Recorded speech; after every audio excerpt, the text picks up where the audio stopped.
Hit the subscribe button or visit us at auau.auanet.org.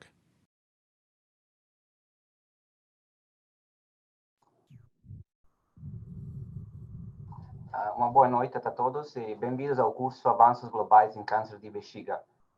Nós oferecemos cursos educacionais, nós apreciamos muito suas avaliações e feedback geral para que possamos melhorar continuamente nossos programas. Antes de começarmos, gostaria de revisar alguns itens para que você saiba como participar do evento de hoje.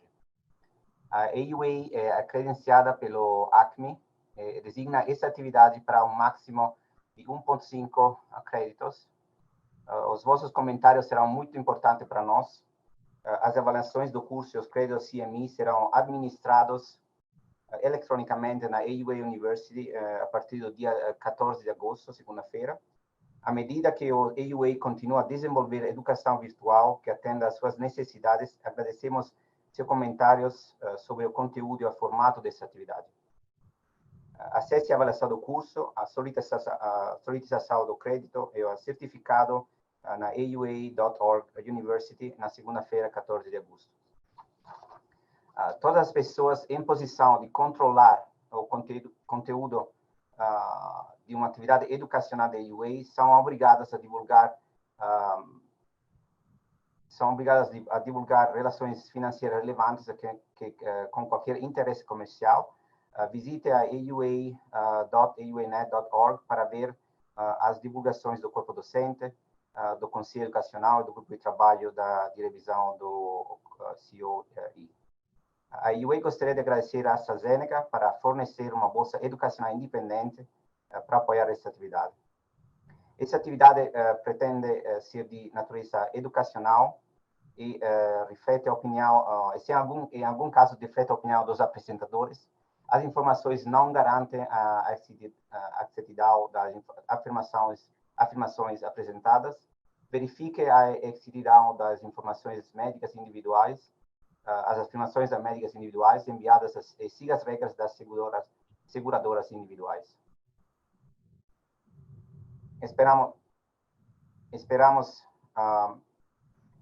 que você participe ativamente enquanto se conecta e aprenda uns com os outros durante o curso. Devido ao tamanho do público, todos os participantes estarão apenas ouvindo sem vídeo, mas encorajamos você a fazer perguntas em qualquer momento por meio do painel de perguntas e respostas, se comunicar com os outros por meio da caixa de bate-papo no Zoom.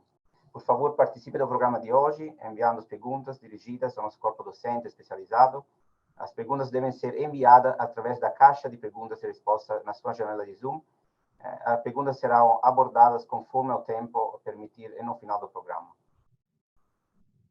Antes de apresentar nosso corpo docente e começarmos o webinar de hoje, aqui estão algumas palavras do Dr. Canalini, o presidente do SBU. Olá, meu colega, meu amigo urologista. Eu quero convidá-lo para participar do próximo webinar que ocorrerá no dia 9 de agosto, às 20 horas, uma quarta-feira. Nesse evento, nós abordaremos o tema atualização no diagnóstico e no tratamento do câncer de bexiga. É um evento de educação continuada realizado pela SBU em convênio com a AUA e com a participação de experts que fará de mais esse webinar um evento de excelente qualidade. Eu os verei lá. Antes de começarmos o painel de discussão ao vivo, participe da breve avaliação de conhecimento. No fim do webinar, faremos uma avaliação de acompanhamento com o uso dessas mesmas perguntas. Os resultados destas avaliações ajudam a AUA a medir a eficácia educacional dessa atividade educacional ao vivo e ajudam no planejamento e no desenvolvimento bem-sucedidos de atividades futuras.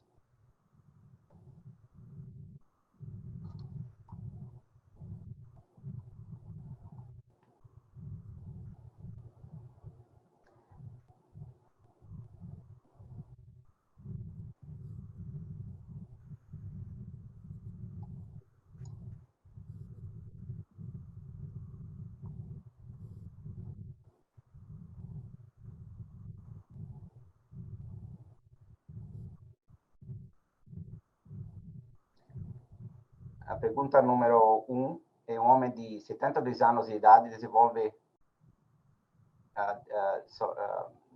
tem um homem de 72 anos de idade desenvolvendo hematuria macroscópica, um urograma por tomografia revela uma grande massa na bexiga, ele passa por uma recessão transuretral de tumor de bexiga, que revela um câncer de bexiga não invasivo de alto grau com 2 centímetros, com CIS associado.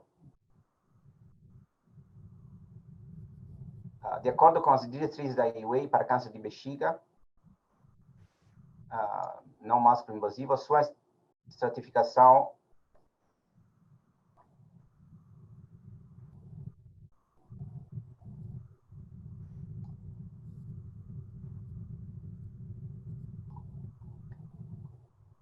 acho que esse é o caso número 2, desculpe. Então, caso número 2 é uma mulher de 56 anos, diagnosticada com câncer de bexiga de alto grau, recebe percurso de indução de BCG de 6 semanas, tem CIS na cistoscopia 6 meses, tem o segundo percurso de indução de BCG de 6 semanas, 14 meses depois ela desenvolve CII, urograma por taxão negativo. A próxima melhor etapa é pembrolizumab, firedonabek intravesical, docetaxel intravesicais, ou BCG de indução com terapia de manutenção.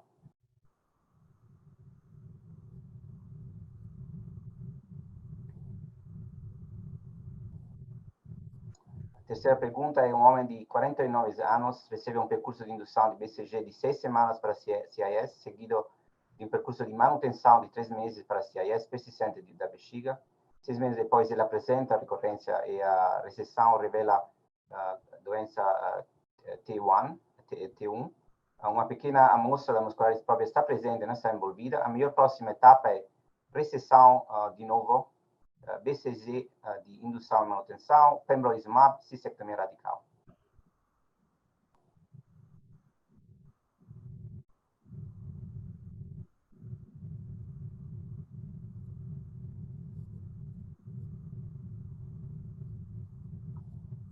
Agora vamos para a quarta pergunta pré-teste. Uma mulher saudável de 59 anos é submetida a cistectomia radical, neobexiga ortotópica para câncer de bexiga de alto volume de primeiro estágio, de CT1. A patologia final revela um carcinoma urotelial que é patológico T3, T3A, N0. A propósito, a nivolumab intravenoso adjuvante, o efeito colateral mais comum desse tratamento, nesse cenário, é colite, prurido, pneumonite ou hipotiroidismo.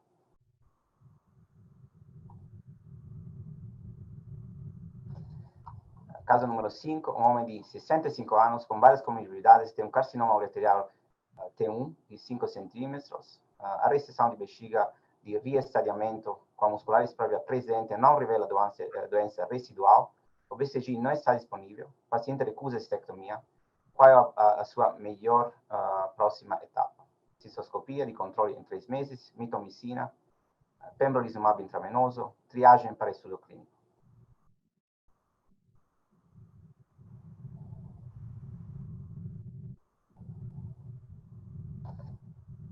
Então, a média da atividade, o objetivo dessa atividade educacional e desse curso de 90 minutos e vai abordar as opções de tratamento novas, emergentes para o câncer de bexiga, seja não músculo invasivo, que é o músculo invasivo, com foco na identificação de efeitos colaterais de intervenções, revisar as diretrizes específicas para terapias de primeira e segunda linha, tempo e utilização de terapia sistêmica, neoadjuvante, adjuvante, BCG, papel do urologista na inscrição em ensaios clínicos.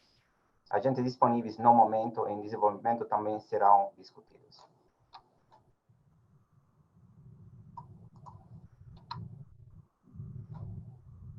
Os objetivos, depois de participar nesse evento educacional, os participantes serão capazes de delinear os principais fatores para estratificar o risco de pacientes com tumor de bexiga, revisar as diretrizes com foco na terapia de primeira e segunda linha, descrever opções de tratamento emergentes com terapias intravesicais ou sistêmicas, identificar os efeitos colaterais desses tratamentos, identificar também o papel do urologista em estudos clínicos, como superar obstáculos na inscrição em trials clínicos. Então, com muito prazer, eu sou o Dr. Autorino, trabalho na Rush University aqui em Chicago, e é com muito prazer que vou introduzir agora os nossos especialistas expertos que vão participar nesse webinar. Aqui conosco o Dr. Felipe Lopt, que é cadeira vica no Instituto Nacional do Câncer, o Dr. Ubrayara Ferreira, que é professor no Hospital das Clínicas de Unicampus, de Campinas, e a doutora Bárbara Mello, que é doutoranda pela USP e também fellow no Memorial em Oriol. Então, bem-vindos a todos.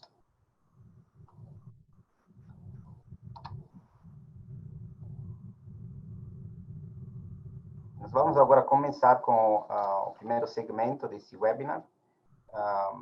E nesse primeiro segmento, nós vamos começar com a apresentação de um caso clínico, que é o caso número 1. Aqui está um homem de 72 anos de idade, que apresenta com hematuria macroscópica, massa na bexiga é vista durante a tomografia, e vai ser submetido à reseção de bexiga, que revela um câncer de bexiga não invasivo de alto grau, de 1,5 centímetros com CIS cessado. Então, a minha primeira pergunta é pelo professor Ferreira. Qual seria a estratificação de risco para seus pacientes com tumor de bexiga não invasivo e como classificaria esse específico paciente desse caso clínico?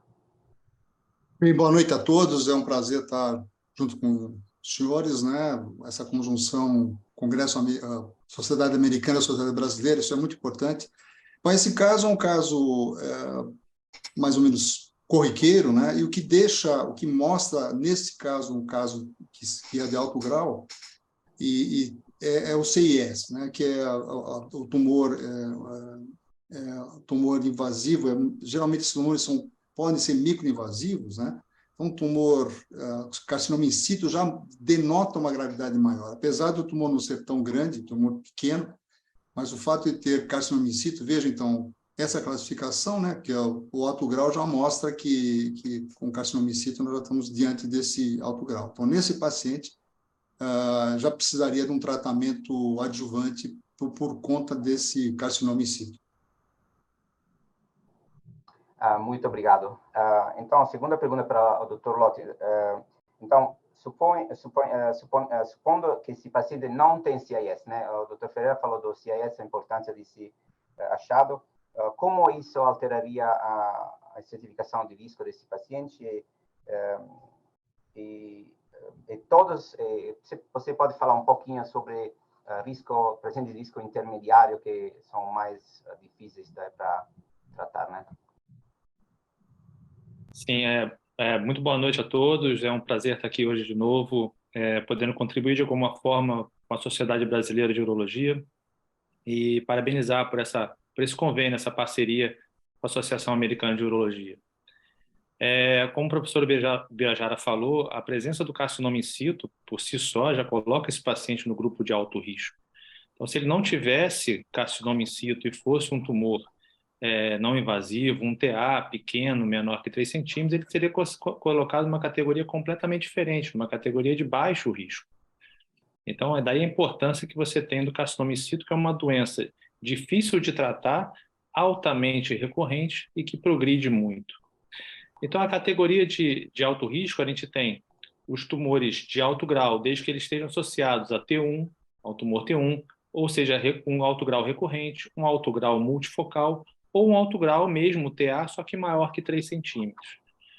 E, além disso, a categoria de alto risco se completa com qualquer variante histológica, como, por exemplo, a variante micropapilar, que denota um prognóstico adverso, pacientes não responsivos a BCG também, e que possuam tumor na uretra prostática. Então, esses fecham um grupo de alto risco.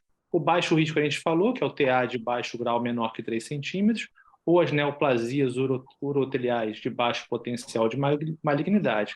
Todo o restante está no grupo de risco intermediário. Então, é mais ou menos dessa forma que fica mais simples de você determinar em que grupo o paciente se encontra. A gente sabe que os pacientes de baixo risco, eles apresentam uma chance de morte muito baixa, de 1, 2%, uma taxa de recorrência de 40%, apesar disso, mas com uma progressão menor que 5%. Já os pacientes de alto risco vão ter uma chance de morrer da doença em torno de 30%, 35%, com uma recorrência de 70%, 80% e uma progressão de mais de 50%. Então, essa classificação de risco é muito interessante para a gente poder definir que tipo de tratamento a gente vai poder fazer para esse paciente a partir daí e informar o paciente qual o seu prognóstico e por que ele deve ou não realizar algum tipo de tratamento adjuvante ou algum tipo de surveillance diferente em relação às outras categorias de risco. Muito obrigado. Então, a última pergunta relacionada a esse caso é para a doutora Melau. Qual seria a abordagem para tratamento e vigilância desse nosso paciente original, do caso clínico, esse primeiro caso clínico? Bom, boa noite a todos. É realmente um prazer estar aqui. Obrigada pelo convite. E, na verdade, o paciente original é o paciente de alto risco, aquele que tem lesão de alto risco com carcinoma in situ associado, com CIS associado. Então, o tratamento desse paciente precisa de uma terapia adjuvante intravesical pós-RTU. E para esse paciente, a gente vai ter os ciclos de indução. Os ciclos de indução são os mesmos, né? São 6 ciclos semanais. A droga de escolha, a medicação de escolha para esse paciente é o BCG, mas no paciente de alto risco, diferente do risco intermediário, os estudos demonstraram que uma manutenção de 3 anos diminui a recorrência. Então, quando a gente fala em risco, a gente fala em risco de recorrência e risco de progressão. Então, se a gente faz uma manutenção de 3 anos, isso é indicado para o paciente de alto risco, a gente consegue diminuir a recorrência. O que os estudos não conseguiram demonstrar no risco intermediário, a gente faz uma manutenção no risco intermediário de 1 ano, justamente porque estender para 3 não demonstrou benefício oncológico nesse grupo de pacientes. E a vigilância é extremamente importante justamente porque tem alto risco de recorrência e de progressão. Então, a vigilância, né, nesses pacientes de alto risco, a gente tem que vigiar com imagem o trato urinário superior a cada 1, 2 anos, fazer a vigilância da bexiga com cistoscopia e citologia. A cistoscopia, né, após o ciclo de indução com 3 meses, isso em todos os pacientes, independente até de ter sido feito o ciclo de indução ou não, de ser baixo, risco intermediário ou alto risco. E depois, no alto risco, a gente vai fazer a cada 3 meses nos 2 primeiros anos, a cada 6 meses, por mais 2 anos, e só a partir do 5º ano a gente vai fazer anualmente. Se tem qualquer tipo de lesão nesse acompanhamento, tem que fazer a ressecção da lesão para reestadiamento do paciente. E a citologia é também auxiliar e tem que ser feita junto à cistoscopia. A citologia, ela pode vir o resultado, né? Quem lida com esses pacientes. Positivo, negativo, displasia, atipia, inespecífico. Então, às vezes, o resultado não ajuda muito.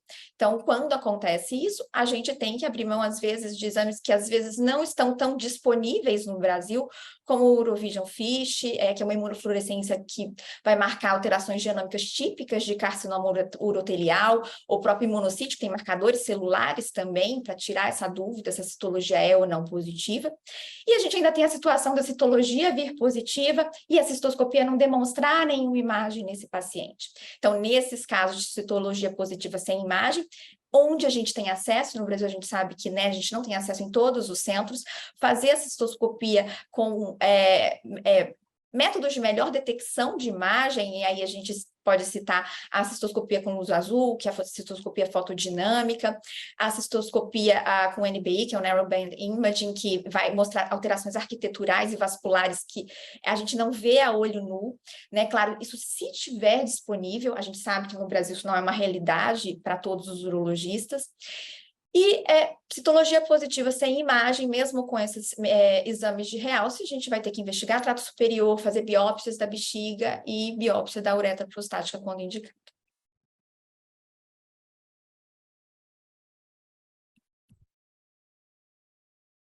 Eu não estou lhe ouvindo, doutora Autorino, não sei se sou eu só. Muito obrigado. E vamos passar para o segundo segmento. segundo caso. Aqui tem um homem de 56 anos, saudável, com hematura macroscópica, que apresenta uma massa vesical isolada de 2 centímetros. Que pode ser aqui vista na tomografia. Então, a primeira pergunta aqui vai ser, mais uma vez, para o Dr. Ferreira, professor Ferreira. Como você, que tipo de primeiro passo você adotaria com esse paciente? Bom, uma vez sabendo que esse paciente tem esse tumor, né, tá bem visto na tomografia, deve ser submetido a uma ressecção transuretral desse tumor. O que nós preconizamos que essa ressecção transuretral deve ser completa, sempre tendo no espécime a camada muscular, não só a musculares mucosa, mas sim a muscular própria, para um bom estadiamento. Então, uma ressecção simples. Existe também a possibilidade de fazer uma ressecção em bloco, mas talvez não tenha tanta vantagem, mas é uma outra alternativa, a ressecção em bloco.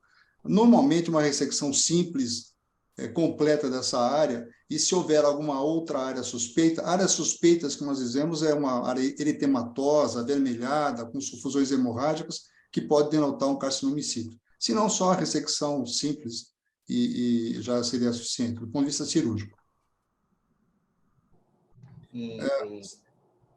Você quer que eu discuta também a questão da instilação perioperatória? Sim, por favor. Assim, a instilação perioperatória é uma coisa ainda controversa. Existem algumas possibilidades, né? Nós tínhamos no passado a mitomicina nós acabamos não tendo mais, é difícil encontrá-la, e apareceram alguns estudos, né, com a gencitabina, que pode ser uma alternativa. Óbvio que é uma coisa meio, digamos, mais teórica, que nós teríamos que usar só em pacientes de baixo risco, lesões únicas. Mas a gente, às vezes, não sabe se esse paciente tem uma doença de baixo risco. De qualquer maneira, o estudo que mostrou uma vantagem foi o SWOG 337, mostrando que, comparado com salina, usando gencitabina durante uma hora após a cirurgia, você poderia ter uma diminuição aí de recidiva em 30%, comparando com não fazer nada. Então, eu acho que é uma boa alternativa em casos selecionados. Eu sei que isso não é uma coisa de rotina, não são todos os casos que nós fazemos, mas é uma alternativa.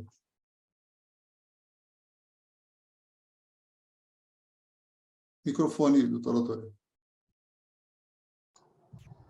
Desculpa. Então,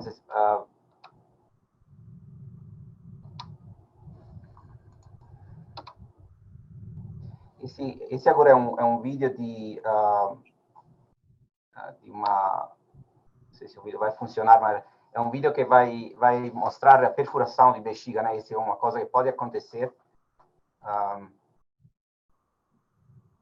E o que você vai fazer em relação ao uso nesse caso de perfuração, uso da quimioterapia intravesical? Bom, eu não faria terapia intravesical nesse caso. Eu lembro, principalmente a mitomicina contraindicada, mas a gencitabina, obviamente, nós vamos ter uma instilação por esse orifício. Eu não faria, eu só provavelmente interromperia a cirurgia nesse ponto, é uma lesão pequena. Eu acho que uma irrigação leve, lenta, não deve ter problema.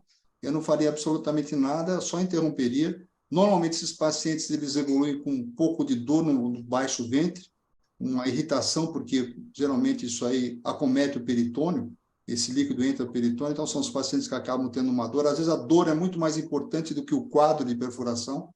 Nós temos aí uma vivência ao longo das décadas, em alguns casos, e normalmente não há necessidade de fazer nada, só um controle clínico, deixar uma sonda aí por uma semana, 10 dias, esse orifício fecha. Mas eu não faria mais nada em termos oncológicos, só observaria.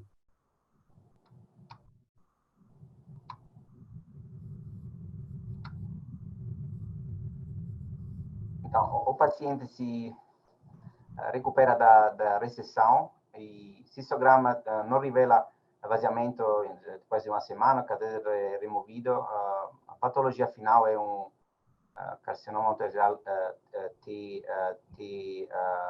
não invasivo, TA. E então, você tem um patológico final, né? E você, qual terapia intravesical adjuvante você consideraria e com que frequência? Bom, nesse caso, ele é um TA, não está dizendo se é de baixo risco. Se for um TA de baixo risco, eu não faria nada, eu não faria nenhum tipo de intervenção, nem quimioterapia, nem imunoterapia. Então, se ele tivesse alto risco, entraria na situação de ser um risco intermediário, e aí valeria o que a doutora Bárbara falou, de se fazer BCG. Eu aventaria a hipótese de fazer BCG para ele. Mas se for um TA de baixo risco, eu só acompanharia. Acho que tem uma pergunta aqui, professor, em relação à energia de corte e coagulação que você utiliza geralmente para uma reseção de bexiga. É uma energia baixa de corte, né? Porque por exemplo, quando nós fazemos RTU de próstata, a energia geralmente é mais alta. Nós consideramos assim energia de 20, 30 de corte, e de coagulação mais ou menos essa também. Às vezes o problema da perfuração não é tanto a energia, às vezes o paciente, você tem uma lesão difícil de você ressecar, por exemplo, no domo da bexiga, e às vezes você tem um movimento brusco do paciente, você perfura, às vezes, com o aparelho, nem com a ressecção, nem com a parte térmica. Então, geralmente são esses pequenos furos que acontecem, porque a gente tende a fazer uma ressecção um pouco mais profunda para justamente ter a camada muscular, e aí ocorre isso. Mas, assim, felizmente, isso não é tão frequente.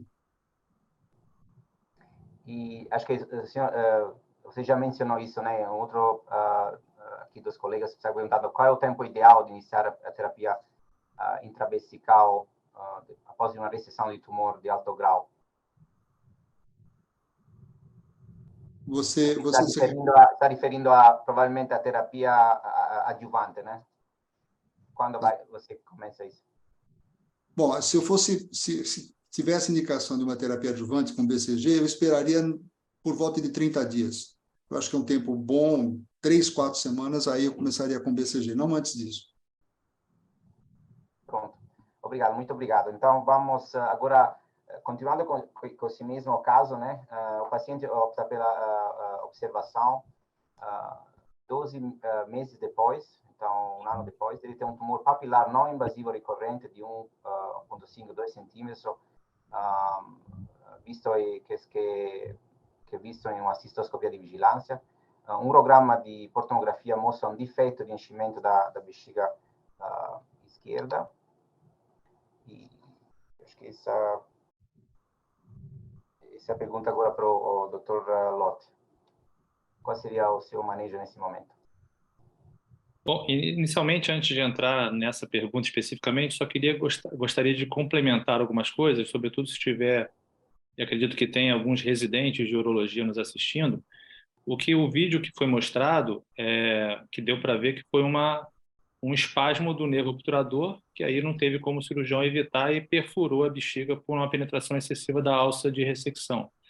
Então, um cuidado que deve-se ter para evitar esse tipo de lesão é você não deixar a bexiga muito cheia, porque senão a bexiga fica mais próxima do nervo obturador e essa corrente elétrica fica mais fácil de passar para o nervo e ter esse espasmo e acabar tendo a perfuração. Se você já sabe que o tumor é extenso numa parede lateral, que tem um risco maior de perfuração para o espasmo do obturador, você pode até mesmo solicitar para o seu anestesista que passe uma máscara laríngea no paciente, faz uma sedação maior com coretização para evitar esse espasmo.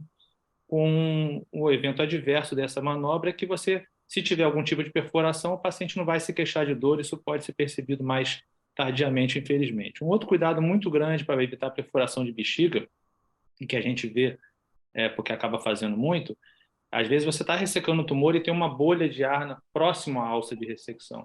Então, não mais pise na corrente elétrica, não pise no pedal do bisturi próximo dessa bolha, porque você vai expandir essa bolha, aumenta a pressão intravesical e pode estourar a bexiga no teto, como se fosse um trauma fechado de bexiga. Isso por vezes já aconteceu. né? Então, são alguns pequenos cuidados. Outro cuidado que a gente sempre tem que ter é aquela história de um olho no peixe, outro no gato, é certificar com a pessoa da enfermagem que eles estão usando água destilada e não uma solução salina, porque a solução salina vai passar a difundir corrente elétrica por toda a bexiga, e mesmo que você não esteja ressecando próximo de uma bolha de ar, essa corrente pode chegar até a bolha de ar e explodir a bexiga do mesmo jeito. O professor Birajara falou sobre o carcinoma in situ. Infelizmente, no nosso meio, pelo menos aqui no Rio de Janeiro, a gente vê muito pouco diagnóstico de carcinoma in situ. Então, é necessário que nós, urologistas, tenhamos uma busca ativa, como o professor Birajara falou, de evidenciar lesões suspeitas avermelhadas na bexiga e fazer biópsias a frio dessa região, porque isso pode, sim, mudar o prognóstico e o tratamento do paciente se a gente conseguir diagnosticar um carcinoma in situ. Então, esse paciente, no caso, ele apresentou uma recorrência do tumor, pelo que está escrito aqui, é um tumor, teoricamente um TA, não falo o grau, mas já é um tumor recorrente, já passa uma categoria de risco intermediário, e esse paciente provavelmente vai precisar fazer alguma terapia adjuvante para ele, no caso, mais indicado para o tumor de risco intermediário, seria a terapia de indução com BCG e uma manutenção de curta duração por até 1 ano.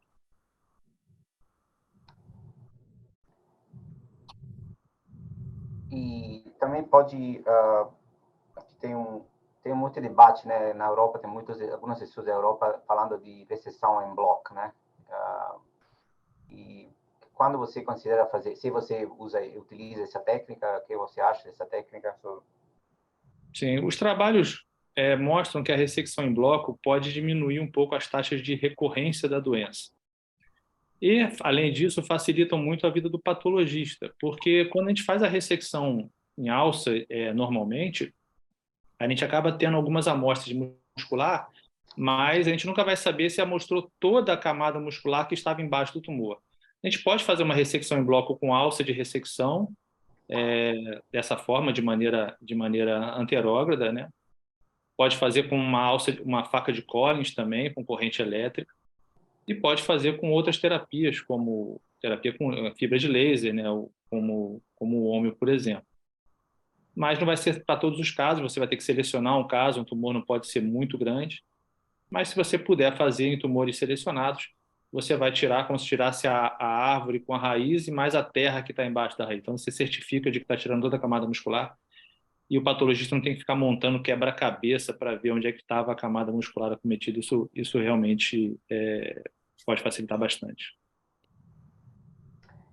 Então, qual seria a sua patologia? Nesse caso, vai revelar um tumor de baixo grau. Então, um risco intermediário, né, para esse paciente. Como trataria esse paciente? Que tipo de quimioterapia? Que esquema, manutenção? Até a Bárbara já falou isso também. Tumor de risco intermediário requer uma terapia adjuvante após a ressecção cirúrgica da lesão. E aí você pode avaliar quantos fatores de risco você tem, como você está nesse slide aqui no trabalho clássico do Kamar, e avaliar se você vai fazer uma terapia mais a longo prazo ou menor prazo. Mas, no geral, o tumor de risco intermediário, você vai fazer uma aplicação semanal de BCG durante 6 semanas, que consiste na terapia de indução, e depois faz uma aplicação por 3 semanas, a cada 3 meses, até completar o período de 1 ano. Esse é o protocolo do SWOG. E você pode substituir, sobretudo nesses tempos que vão e voltam, né, da escassez de BCG, você pode usar como medicamento uma quimioterapia intravesical, mais ou menos no mesmo tipo de protocolo de aplicação. Muito obrigado. Então, agora acho que tem uma pergunta pela doutora Melão. O paciente agora ficou 15 meses. Acho que aquela é a pergunta para a doutora Melão. Acho que podemos passar na verdade, no próximo caso clínico, né? Porque acho que é um caso clínico, próximo segmento. O segmento próximo é relacionado a BCG e pacientes que não respondem ao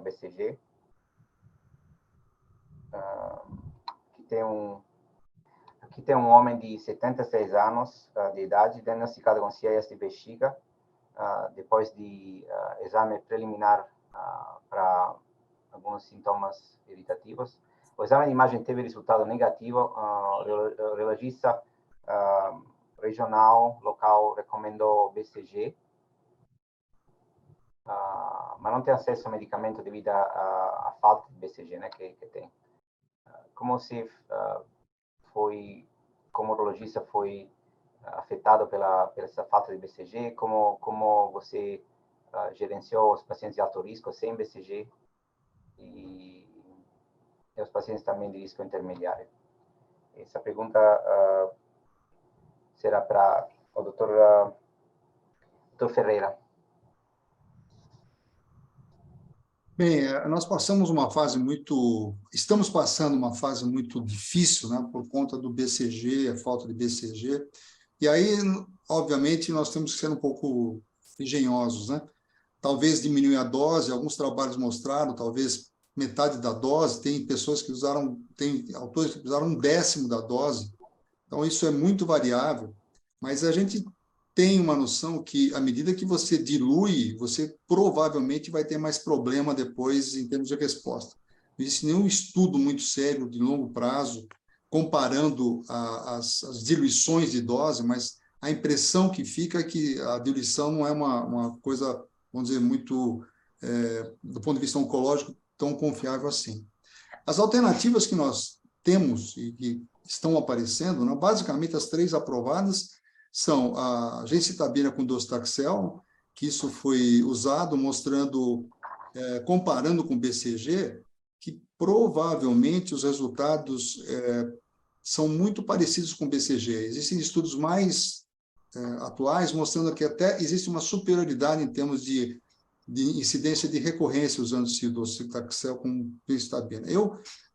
Basicamente, eu fiz em pouquíssimos casos muito graves, de muito alto risco, né, como até a Sociedade Europeia demonstra nos pacientes que são mais idosos, assim por diante. São muitos casos, eu não tive muitos casos, não tenho experiência muito grande. A outra alternativa é o próprio pembrolizumab, né, que é uma imunoterapia que apareceu aí não como substituto, mas sim pós-BCG, mas está se tentando também ver se ele funcionaria como uma alternativa ao BCG, e o mais, vamos dizer, recente é o nadofaragene, que é um vetor, né, uma terapia gênica, que é a partir do adenovírus, que não é replicante, o DNA do adenovírus, ele é como se fosse um imunomodulador, ele meio que apresenta a célula tumoral à imunoterapia do paciente,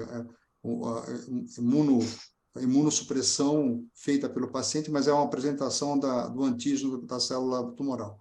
Esses estudos são resultados bastante alentadores, né, com pacientes aí que você acompanhando por um bom tempo, por exemplo, 12 meses com o nadofaragene, você tem 45% de resposta, 45% de indivíduos que ficaram livres de tumor.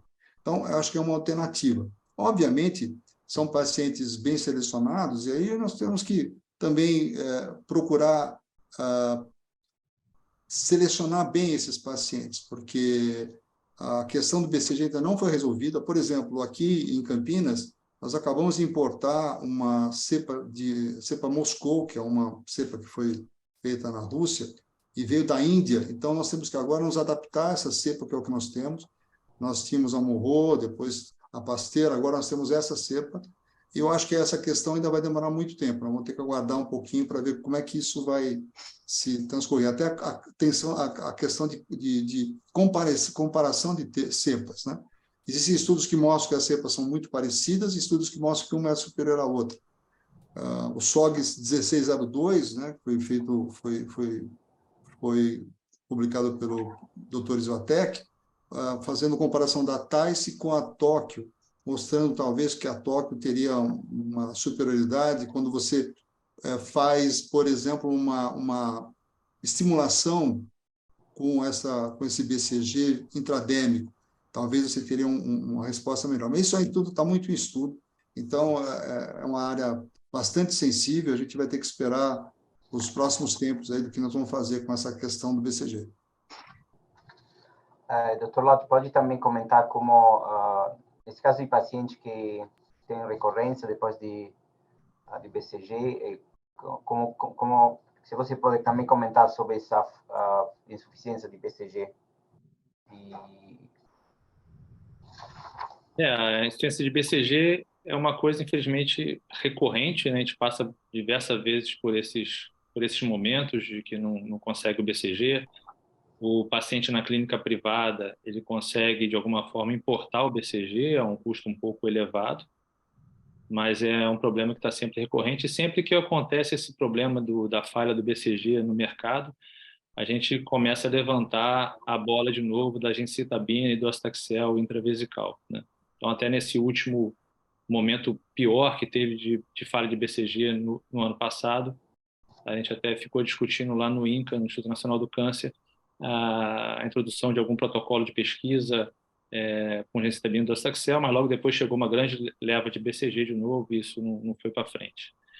Aqui nesse slide a gente tem os critérios de falhas do BCG, isso é definido pela FDA, e inclusive esses critérios são adotados nos protocolos de pesquisa, né, nos critérios de inclusão de pacientes em protocolo de pesquisa que estudam esse tipo de assunto. Então a gente tem, se você tiver uma recidiva de alto grau, 6 meses após a última aplicação de BCG, isso é considerado uma falha do BCG, né, foi inefetivo. Se você tiver uma persistência ou recorrência de um carcinoma in situ no período de 12 meses após ter completado o tratamento com BCG, também é considerado uma falha de BCG. E se o paciente apresentar uma recidiva de um T1 de alto grau, na avaliação, como a Bárbara falou, 3 meses após o término da indução com BCG, da terapia de indução, isso também é considerado falha. Então, esses pacientes que falharam ao BCG, esses pacientes não responsivos ao BCG, automaticamente são colocados, como a gente já falou, na categoria de alto risco, prognóstico bastante adverso, e teoricamente não adianta você expor, obviamente, esse paciente novamente a cursos de BCG. Então, nesse cenário, se o paciente não quiser, ou não tiver uma indicação, ou não for fit para fazer, por exemplo, uma cistectomia, já que ele é um paciente de alto risco e que recidivou, ou persistiu a doença com BCG, você pode adotar, como, por exemplo, a terapia intravesical com gencitabina e docetaxel, que vai ter um melhor resultado de diminuição de recorrência se comparado a você expor de novo esse paciente ao BCG. Muito obrigado. Então, vamos passar ao segmento 4. Opções de tratamento sistêmico intravesicais emergentes para paciente não responsivo a BCG. Mais ou menos no mesmo tópico, né? Aqui tem um homem de 71 anos diagnosticado com alto grau T1 após um exame para microhematúria em setembro de 2018. Aqui tem a história cirúrgica do paciente com reseção de bexiga e terapia intravesical. Esse vai a pergunta que é para a doutora Melão. Ele agora não é responsivo ao BCG, recusa cistectomia. Pembrolizumab é aprovada pela FDA nesse cenário, né? Você pode discutir o uso desse fármaco nesse cenário não responsivo ao BCG, por favor. Então, esse paciente é um paciente de alto risco, uma lesão T1 de alto grau, então alto risco de recorrência e progressão. Ao longo do acompanhamento ali, a gente vê que ele teve CIS diagnosticado, ele foi, primeiramente, né, teve a indução, aí fez uma nova indução, pelo que eu entendi, né, tendo esse diagnóstico de CIS associado. Então, é um paciente de alto risco, com falha de BCG. Então, né, ao longo dessa caminhada dele no tratamento. Então, a primeira coisa que é importante deixar, né, claro para esse paciente que o recomendado para ele, depois de 2 ciclos de indução com falha de BCG, é a cistectomia. Então, é um tratamento para esse paciente curativo. Então, é importante que ele saiba disso. Mas, né, como ele está recusando tirar a bexiga, por muito tempo a gente ficou sem opção terapêutica nesse cenário. Então, era feito gencitabina e docetaxel. A gente não tem estudos prospectivos de gencitabina e docetaxel. Essa, por exemplo, foi uma pesquisa americana para avaliar o uso da gemcitabina e docetaxel, em qual cenário você vê que, né, 2/3 de quem usava nesse cenário de um paciente de alto risco, com falha de BCG, mas a gente já está vendo ali quase 40% usando em pacientes sem tratamento, como tratamento primário, sem ser expostos a BCG, muito por conta desse período de escassez de BCG mesmo que a gente tem, né? Mas assim, em relação ao pembrolizumab, hoje a gente tem terapias aprovadas nesse cenário, então essas são as opções terapêuticas desse paciente hoje, né? O pembrolizumab, ele está aprovado pela FDA, está aprovado pela Anvisa aqui no Brasil para uso nesses pacientes de alto risco, que teoricamente têm indicação de cistectomia, mas recusam. Esses resultados apresentados aí foram os resultados do Keynote 057. O Keynote, na verdade, que aprovou o pembrolizumab, teve 2 coortes. Então, primeiro, o que é o pembrolizumab? O pembrolizumab é uma imunoterapia sistêmica, então não é uma terapia intravesical, é uma terapia sistêmica, é um inibidor de checkpoint. O que é um checkpoint imunológico? O checkpoint imunológico na verdade, vai regular a resposta imune. Na bexiga, alguns tumores de bexiga expressam PD-1. O PD-1 é um checkpoint imunológico que vai impedir a ação do sistema imune contra aquele tumor de bexiga. O pembrolizumab, ele é um inibidor de checkpoint, ele é um inibidor de PD-1. Então, inibindo o PD-1, ele vai possibilitar que o sistema imunológico haja contra aquele tumor de bexiga. Então, é assim que ele age. A grande questão é que é uma terapia sistêmica, né? Então, ele tem efeitos colaterais sistêmicos, cutâneos, de rash, de prurido, efeitos de artralgia, efeitos hormonais, tanto em tireoide quanto em insuficiência adrenal, né? 7% dos pacientes tiveram que usar esteroides. Então, as 2 coortes do Keynote, que foi o estudo que aprovou o pembro, aqueles resultados ali são da coorte A. A diferença das 2 coortes foi um estudo de fase 2 de braço único, tá? Então, a coorte A, todos os pacientes tinham CIS.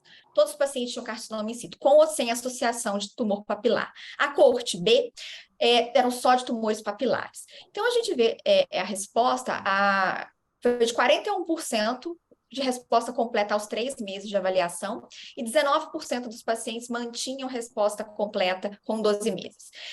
Os resultados da coorte B e da coorte A foram apresentados agora na ASCO GU desse ano, com resultados um pouco melhores, com pacientes livres de doença aos 12 meses, 41% também, e aos 12 meses, em torno de 35%, e esses que ficaram livres de doença com 24%, eles mantinham-se livres de doença em 36 meses. A gente ainda não tem dados de sobrevida desse estudo, então a gente não sabe se a gente adiar uma terapia de cistectomia, que é uma terapia curativa, vai impactar, né, em progressão e sobrevida desses pacientes. A gente ainda não tem maturidade do overall survival do estudo. E a grande questão para a gente hoje é o valor do tratamento. Então, no Brasil, né, eu acho que não só no Brasil, ele é caro no mundo inteiro, mas especialmente no Brasil, realmente uma aplicação ele tem que ser aplicado a cada 3 meses por 2 anos, isso foi no trial, ou até progressão e recorrência, né, uma aplicação custa em torno de 70 a 80 mil reais, né? Então, é uma terapia realmente muito cara. E lembrar que esses pacientes são cis. Até os dados do estudo demonstraram 9% de progressão desses pacientes em 40 meses. É um tempo mais curto, mas foi menor do que geralmente a literatura indica, né? Quase metade desses pacientes com cis que falham ao BCG, eles progridem doença. Então, o paciente tem que estar ciente de tudo isso quando a gente vai indicar essa terapia. Muito obrigado. Doutor Lotz, então, se você puder falar um pouquinho sobre esse novo fármaco, né, do Firadenovec, que também pode ser usado nesse cenário de tumor não responsivo ao BCG.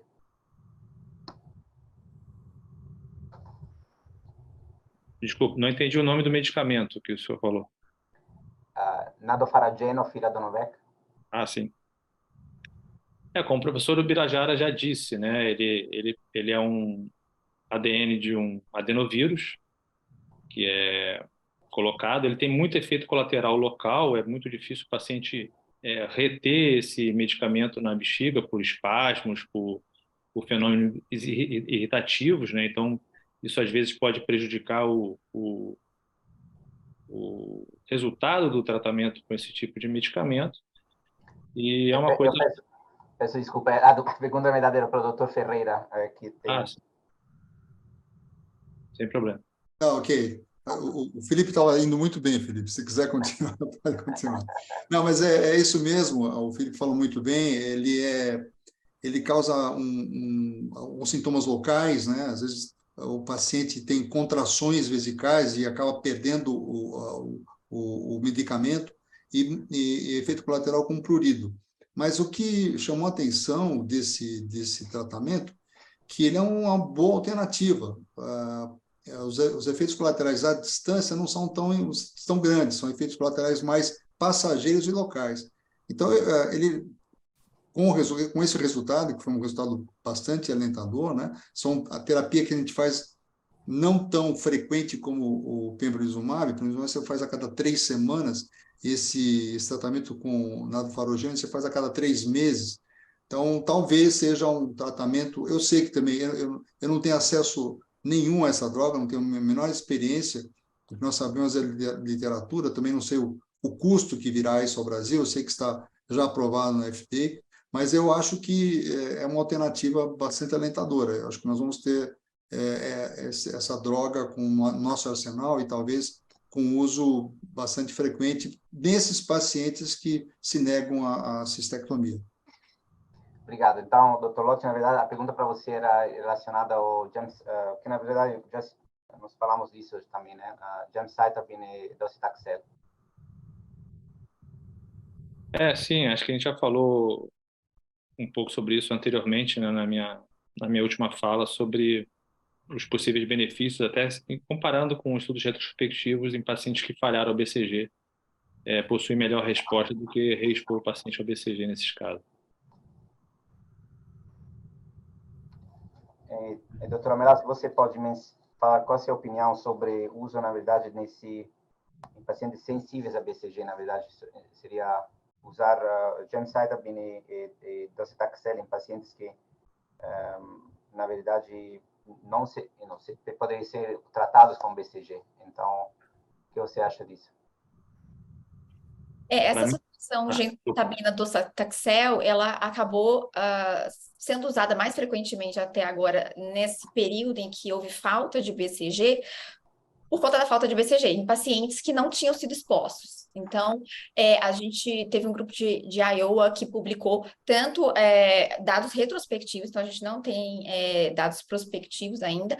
Então, ele avaliou retrospectivamente pacientes de alto risco, pacientes de risco intermediário, que não haviam recebido BCG e já foram direto para terapia de combinação naquele serviço por falta de BCG. Então, os estudos são muito animadores, com taxas de respostas muito boas. A gente não tem estudo fase 3 ainda, ele está aberto. A gente tem um estudo fase 2, que mostrou taxa de resposta de 100% com a associação gemcitabina e docetaxel nesses pacientes de alto risco, de risco intermediário, que não foram expostos ao BCG. Então, a gente tem ótimos resultados, com manutenção dessa resposta completa após 2 anos de mais de 80% desses pacientes. E agora a gente tem aberto um estudo fase 3, que é o BRIDGE, que vai, na verdade, randomizar pacientes de alto risco para receber gemcitabine e docetaxel ou BCG. Esse aí foram os dados retrospectivos, né, desse grupo de Iowa. Aí já tem um estudo fase 2, já com ótimas respostas, e a gente já está aberto um estudo fase 3, que já está recrutando pacientes, que é o BRIDGE. Então, as taxas, na verdade, é claro que a gente não pode comparar, porque com o pembrolizumab, o adstiladrin, a superinterleucina, que a gente tem estudos prospectivos. Então, os dados que a gente tem de respostas da gemcitabina do docetaxel são estudos retrospectivos, mas esse é fase 2, esse foi aquele estudo que eu falei, que teve uma taxa de resposta completa em 12 meses em mais de 80% dos pacientes. Mas são, né, taxas bem melhores do que aqueles estudos prévios que a gente estava conversando, e esse é o estudo que já está aberto para recrutar pacientes, para, né, comparar esses 2 tipos de tratamento em primeira linha, em pacientes não expostos a BCG. Muito obrigado. Então, vamos passar no segmento 5, que é o uso de terapia sistêmica neoadjuvante para tumor de bexiga músculo-invasivo. O caso aqui é um caso de uma mulher de 72 anos ativa com incontinência urinária, submetida a seringa retropública em 2020, um tumor de bexiga detectado inicialmente ressecado, baixo risco. Aqui vai depois ter mais procedimentos, né, e vai acabando ter um diagnóstico de tumor invasivo de alto grau no abril de 2022. A primeira pergunta vai ser essa é a história clínica da paciente, tem história médica, teve COVID e epidemia, etc. Na tomografia não tem adenopatia ou doença metastática, então um tumor localizado na bexiga. Tomografia de tórax também é negativa, função renal é normal, e a bexiga é móvel no exame físico. Então, essa é a pergunta para o Dr. Ferreira. Então, esse é um paciente mais ou menos saudável, com função renal normal. Como você aconselharia a paciente em relação às opções de tratamento nesse caso? Bom, esse caso é um caso grave, ela tem uma diferenciação histológica que nós sabemos que a evolução é ruim, micopapilar, são tumores mais agressivos, e eu acho que, pelo que nós vimos a história, até ela foi sendo acompanhada, e esse acompanhamento, por esse tempo, já é meio preocupante, é um paciente que deve evoluir mal, se a gente não fizer uma coisa meio que rapidamente. A questão toda é se a gente faz a neoadjuvância ou não. A neoadjuvância ela é uma alternativa que basicamente os oncologistas gostam mais do que os urologistas, porque a gente às vezes pode perder o time da cirurgia, ou os pacientes podem piorar do tumor, ou podem ter um efeito colateral mais importante da quimioterapia. Mas, de qualquer maneira, essa paciente eu acho que seria bem indicado se fazer uma neoadjuvância. E aí, a gente fica sempre na dúvida de que droga usar, né? A gente sabe, agora saiu o estudo VESPER, né, que comparou dose densa de Imivac com a Agência mais platina, mostrando que a diferença não é tão grande, mas o Imivac dose densa seria melhor. Então, é o clássico que se faz com o Imivac. A outra alternativa que também que foi estudado, que pode ser vamos dizer, uma alternativa de algum paciente que se negue a fazer a quimioterapia é a imunoterapia. E o estudo PUR-1 com pembrolizumab mostrou que os resultados podem ser semelhantes à quimioterapia neoadjuvante, com 37% de patologia completa, né, de resolução patológica completa. De qualquer maneira, eu acho que é uma paciente que precisa de cistectomia. Eu não vejo alternativa para ela para manter essa bexiga, não vejo alternativa para fazer uma preservação vesical, e eu faria uma neoadjuvância, sem dúvida, para essa paciente. Muito obrigado. Dr. Lotti, a paciente escolhe fazer gemcitabina cisplatina neoadjuvante, como o Dr. Ferreira está falando, faz a cistectomia. No acompanhamento, ela comenta para você, né, de ter ouvido falar sobre a imunoterapia depois da cirurgia, como você, se você consideraria terapia adjuvante nesse caso, e que forma? Eu acho que a paciente escolheu bem fazer a quimioterapia neoadjuvante. A gente tem nível 1 de evidência bastante robusto já para isso a longo prazo, com ganho de sobrevida global, né, se comparado a não fazer a quimioterapia neoadjuvante. Obviamente, não são todos os pacientes que vão poder fazer a quimioterapia neoadjuvante. Eu estou me metendo já mais na seara da Bárbara aqui, mas é só para contribuir de alguma forma. O paciente tem que estar fit para a quimioterapia, né? Ele não pode ter um grau de insuficiência cardíaca NIRA 3 ou superior, não pode ter uma neuropatia periférica significativa, não pode ter perda auditiva, e tem que ter um clearance de creatinina, geralmente acima de 60 ml, para poder receber a cisplatina, que é a droga de escolha para o tratamento quimioterápico de bexiga. O professor Ubirajara citou o estudo VESPER, né, que compara com Emivac dose densa. Lá no INCA tem um oncologista clínico, o Dr. Pedro, Masson, que faz o nosso link com a oncologia clínica lá no serviço. Ele adora muito, ele gosta muito dessa terapia de MVAC dose densa, só que realmente não são para todos os pacientes, mais ainda, porque o paciente tem que estar mais fit do que para receber gemcitabina cisplatina, é um tratamento mais tóxico. E esse estudo VESPER tem um pequeno viés que no estudo VESPER, se eu não me engano, foram 6 ciclos de MVAC dose densa, comparando com 3 ou 4 ciclos de gemcitabina cisplatina. Então, talvez essa diferença de resultado tenha sido porque você tenha feito um tratamento quimioterápico mais longo num dos braços, né?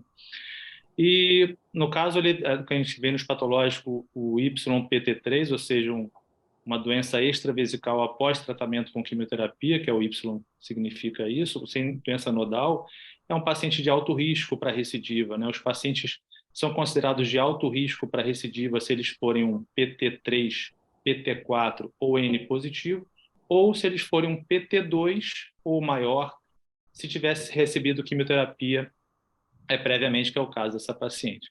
Então, fazendo até analogia com o que a gente vê muito mais frequentemente, já há um pouco mais de tempo, nos tumores de rim, todo paciente que tem um risco aumentado de recidiva, há uma tendência atual de tentar fazer um tratamento imunoterápico para tentar evitar essa recorrência num paciente que tem mais alto risco.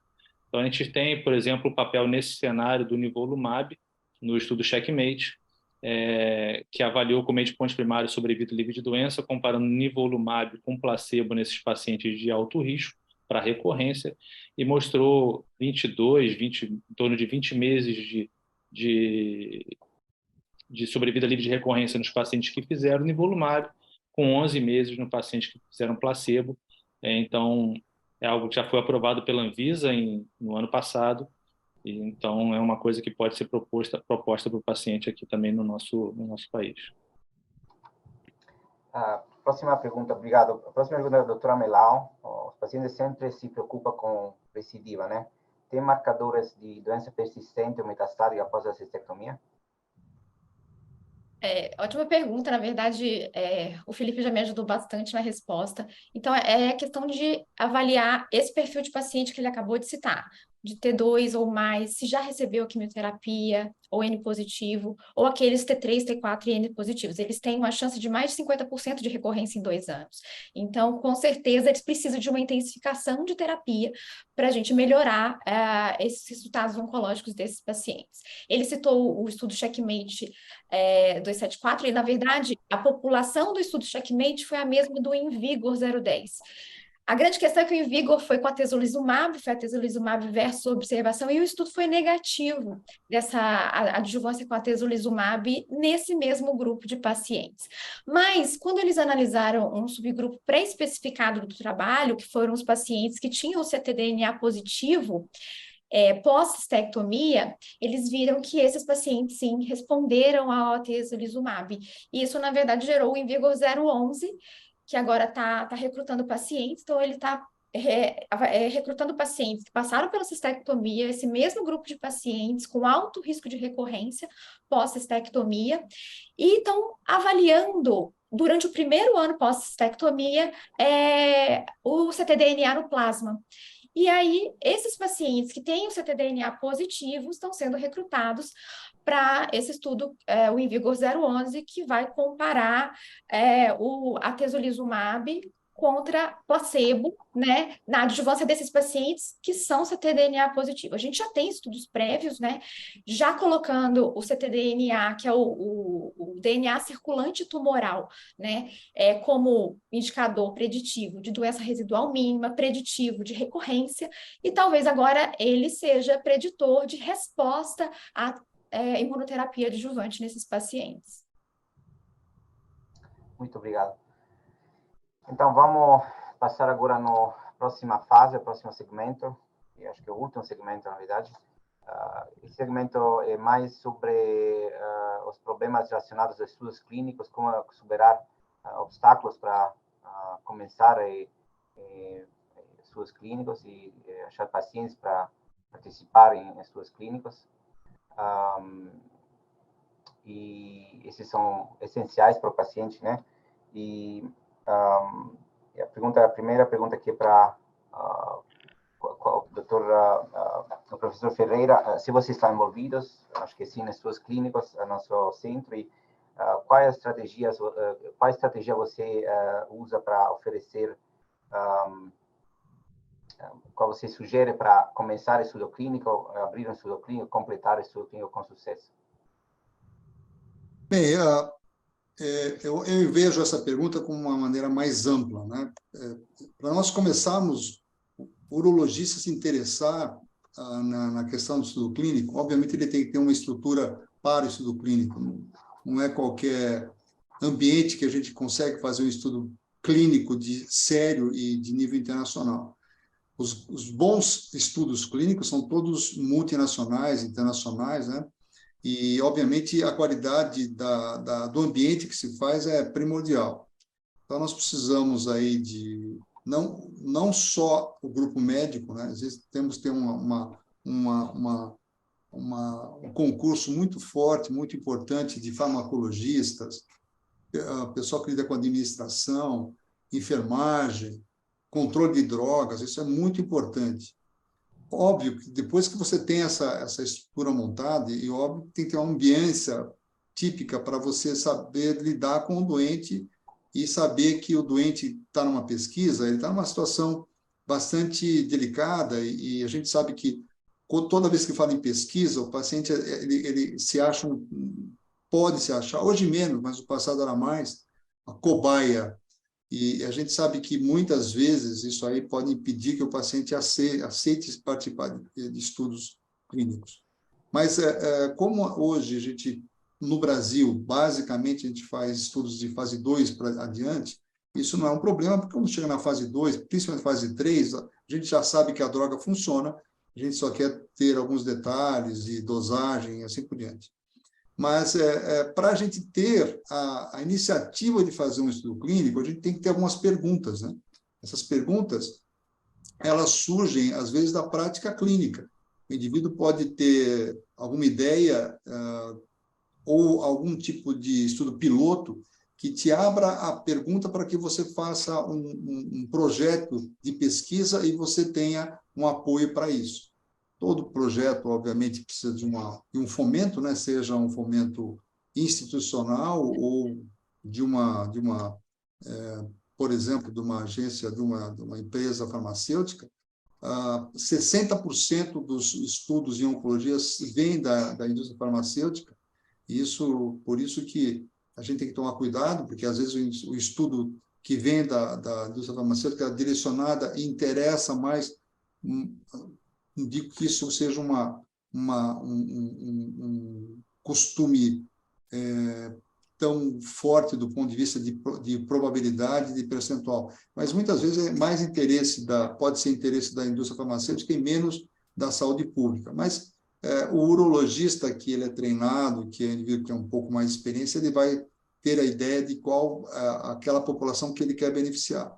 Hoje em dia nós temos milhares de estudos no mundo, né? O Brasil também participa bastante, não quanto deveria, isso está aumentando, né? Talvez a participação do Brasil é em torno de 5% dos estudos internacionais, mas, de qualquer maneira, é muito importante. Oncologia, talvez, junto com cardiologia, são os setores que mais se faz pesquisa no mundo, e eu acho que o urologista ele tem que ter um pouco de formação em estudo clínico, e o campo é muito grande hoje para a gente estudar, fazer a análise no Brasil. A procura é grande porque existem muitos setores no mundo que tem uma pletora de trials, né? Se a gente for analisar, tem centros dos Estados Unidos que tem lá 30 trials correndo. Eles não têm mais pacientes para colocar, porque todos colocados, né? No ambulatório que a gente vê em alguns centros dos Estados Unidos, todos os indivíduos que estão no ambulatório podem entrar num estudo, ou nesse ou naquele, A, B, C ou D. E a gente sabe que no Brasil isso não acontece. Nós temos experiência, nós temos urologistas muito bem formados, nós temos experiência e temos a casuística, né? Além de ter pacientes que talvez respondam diferente do paciente, por exemplo, caucasiano, nós somos latinos, isso é uma outra coisa que interessa muito para a pesquisa. Então, a gente poderia estar falando aqui 1 hora em relação a isso, mas, de qualquer maneira, eu acho que os urologistas deviam se interessar por isso, e não é tão difícil você criar um ambiente para pesquisa clínica. São só alguns detalhes, e eu acho que nós temos muito poucos centros ainda fazendo pesquisa. Eu acho que isso deveria surtir um efeito de interessar mais nossos profissionais, nossos colegas a entrar nessa área de pesquisa clínica. Obrigado. E, Dr. Lotz, também, o que você acha como superar as barreiras, né, que pode enfrentar para esses obstáculos que existem para começar estudos clínicos? Nós, pelo menos na especialidade da urologia, nós somos eminentemente muito assistencialistas. A gente acaba vendo muito paciente no ambulatório, no consultório, passa visita, opera, tem que estudar as cirurgias e tem que ensinar os residentes a operar e acaba sobrando muito pouco tempo para isso. E é algo que requer tempo. Eu acho que para a pesquisa clínica você tem que ter tempo e foco para isso. Por exemplo, eu tive a oportunidade, se eu não me engano foi em 2018, de visitar o Instituto Gustave Roussy, na França, que é o serviço do Dr. Karim Fizazi, e lá nas palestras que a gente teve a oportunidade de assistir, 25% dos pacientes matriculados na instituição vão para estudo clínico. Essa taxa, talvez, no Instituto Nacional do Câncer seja de 1%. Então, são focos diferentes. É um foco muito assistencialista versus um foco mais de pesquisa. No INCA, a gente ainda tem alguns estudos clínicos sempre em andamento, porque é uma instituição ainda procurada também pela indústria farmacêutica, porque a gente tem um setor específico de pesquisa, com médicos dedicados exclusivamente à pesquisa dentro da instituição, ou seja, tem um foco, um tempo mais adequado para esse tipo de segmento e acaba dando certo. Nós, na urologia, devido a um esforço muito grande da chefia do serviço, de uns tempos para cá, também participamos desses estudos clínicos como PI ou como co-investigadores, e é uma demanda de tempo maior que a gente tem que ter. A gente acaba recebendo toda hora e-mails, que temos que participar de treinamentos online daquele estudo, se adequar aos treinamentos, saber como é que está andando tudo, reuniões. Então, realmente é uma coisa que tem que ter interesse, tem que ter foco e uma estrutura para isso. Mas se tiver esse interesse, isso não é de forma alguma impossível e traz muito benefício. A gente tem na urologia, por exemplo, lá no serviço, vários estudos clínicos, inclusive estudos clínicos randomizados, cirúrgicos, que a gente consegue fazer de uma forma um pouco mais fácil na nossa prática clínica diária, né, sem ter que mudar muito o foco do que a gente está fazendo. Mas eu sempre cito algumas pessoas que podem estar assistindo agora, talvez já tenham escutado eu falar sobre isso em algum outro momento. Um hospital muito pequeno na Espanha, na cidade de Jerez de la Frontera. O chefe do serviço de lá, quando eu tive a oportunidade de conhecer, um hospital realmente muito pequeno e que se tornou o maior centro recrutador de pacientes para medicamentos orais para câncer de próstata avançado, por exemplo, porque foi um foco do serviço.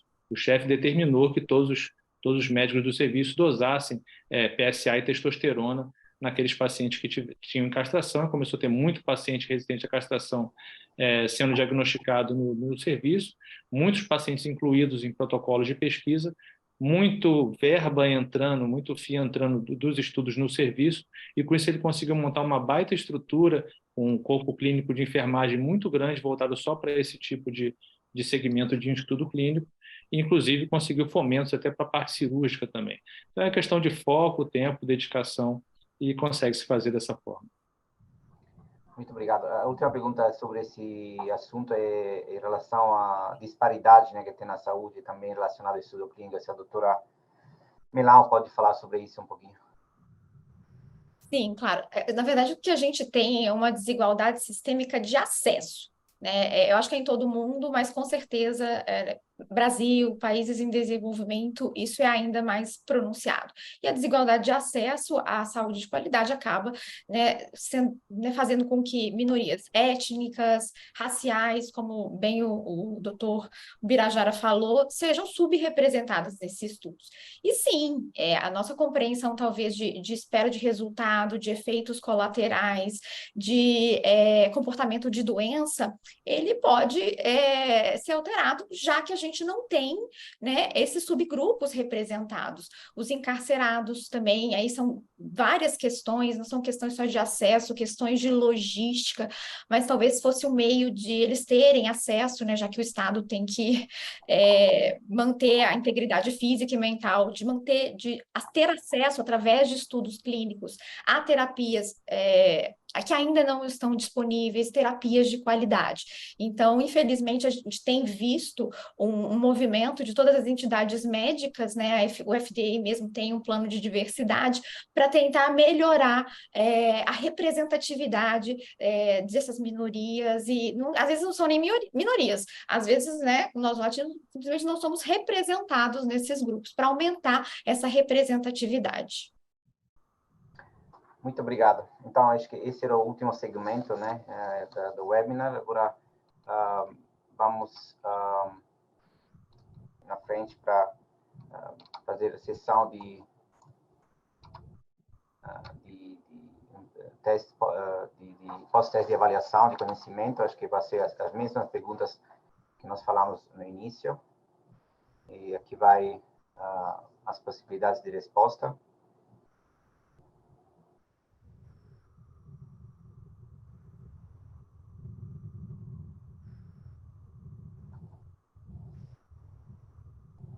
Esse é o caso número 1.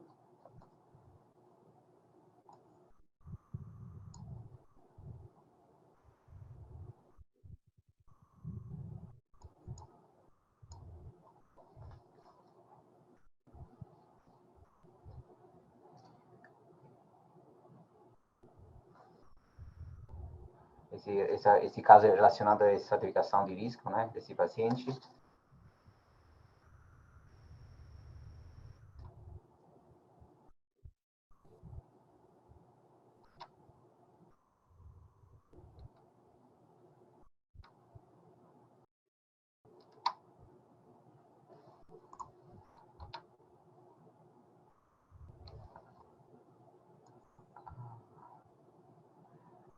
Aqui, na verdade, temos a resposta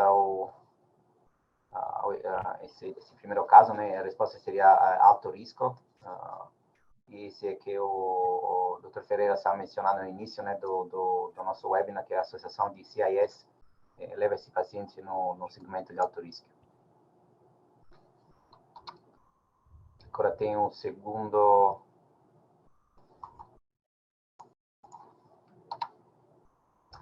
caso aqui, que é uma mulher de 56 anos com câncer de bexiga de alto grau, TA, depois de BCG de indução, tem CIS na cistoscopia 6 meses, segundo percurso de indução com BCG, depois desenvolve mais uma recidiva. E o que você iria fazer nesse caso?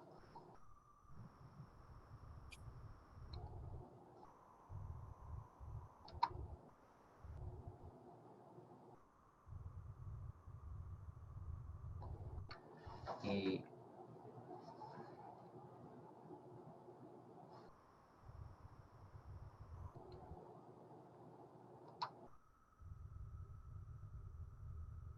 nesse caso, nesse caso, segundo caso, a resposta seria a D.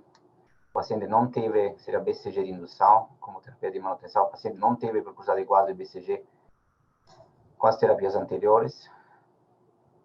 E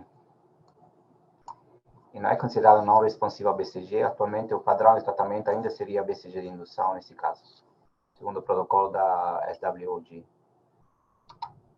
Agora vamos lá para o terceiro caso.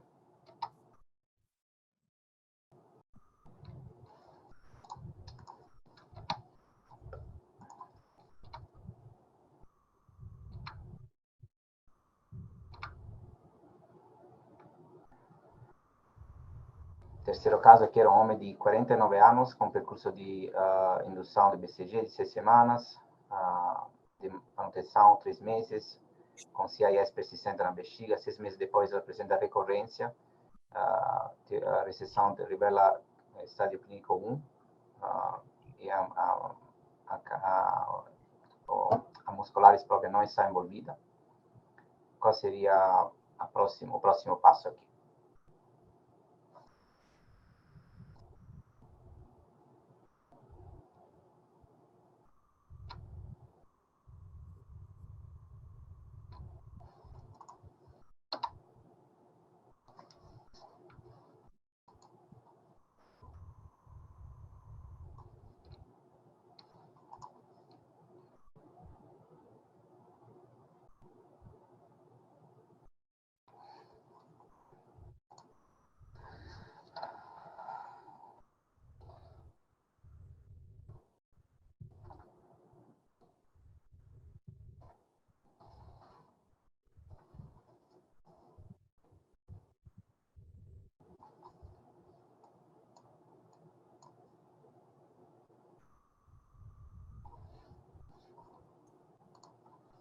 que nós podemos ver qual é a resposta aqui.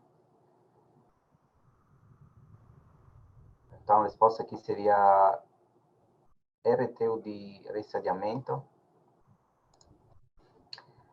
E aqui é necessário realizar uma restrição de ressadiamento para avaliar uma maneira mais adequada o paciente e ter certeza que não tem invasão da muscular. Podemos agora passar no quarto caso. Next slide, please.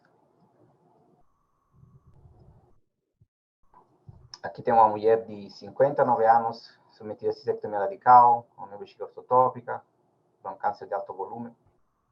Patológico final PT3A. É proposto nivolumab intravenoso adjuvante. Qual é o efeito colateral mais comum desse tratamento? Colite, prurido, pneumonite, pneumonita, hipotiroidismo.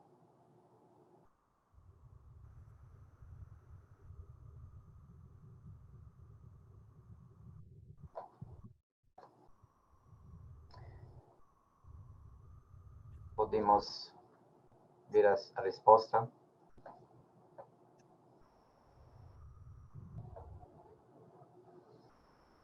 Next slide.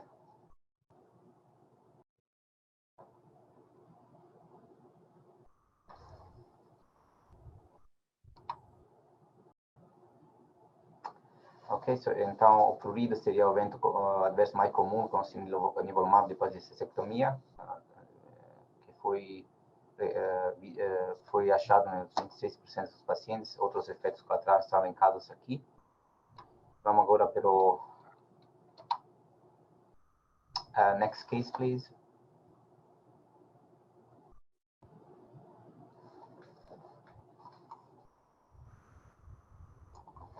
Aqui vai o quinto caso. É um homem de 65 anos e tem várias comorbidades de carcinoma T1 de 5 centímetros. A RTU de ressadiamento com musculares própria presente não revela doença residual. Nesse caso, o PCG não está disponível, um tópico que a gente falou bastante hoje. E qual seria a próxima melhor etapa nesse caso? Cistoscopia em 3 meses, mitomicina intravesical, pembrolizumab intravenoso, triagem para estudo clínico.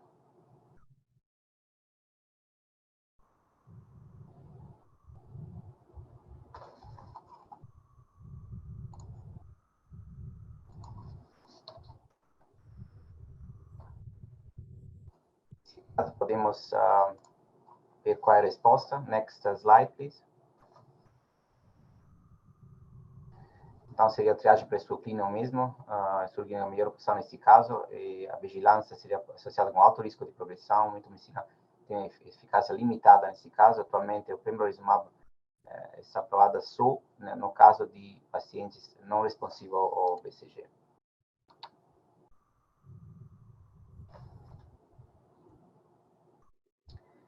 Então, acho que não tem mais, não estou vendo nenhuma perguntas.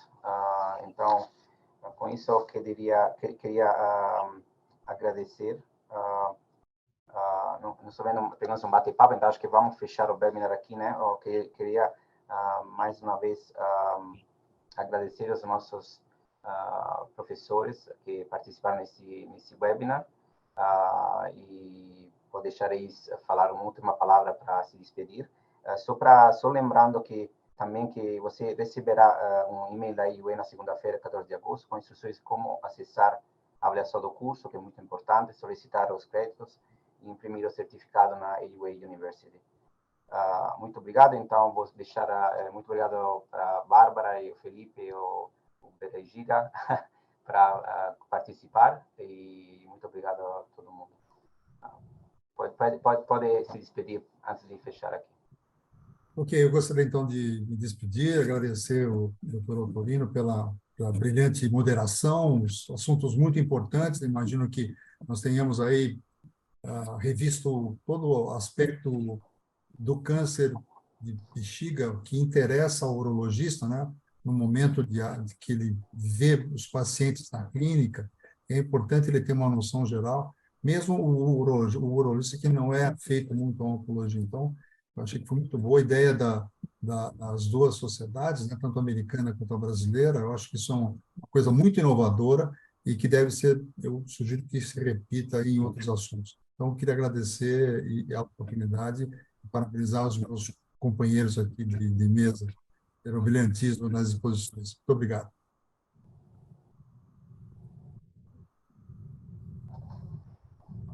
Bom, eu gostaria de agradecer, parabenizar. Realmente, esses programas de educação continuada, eles acrescentam muito. Eu mesma aprendo muito, muito com todos vocês.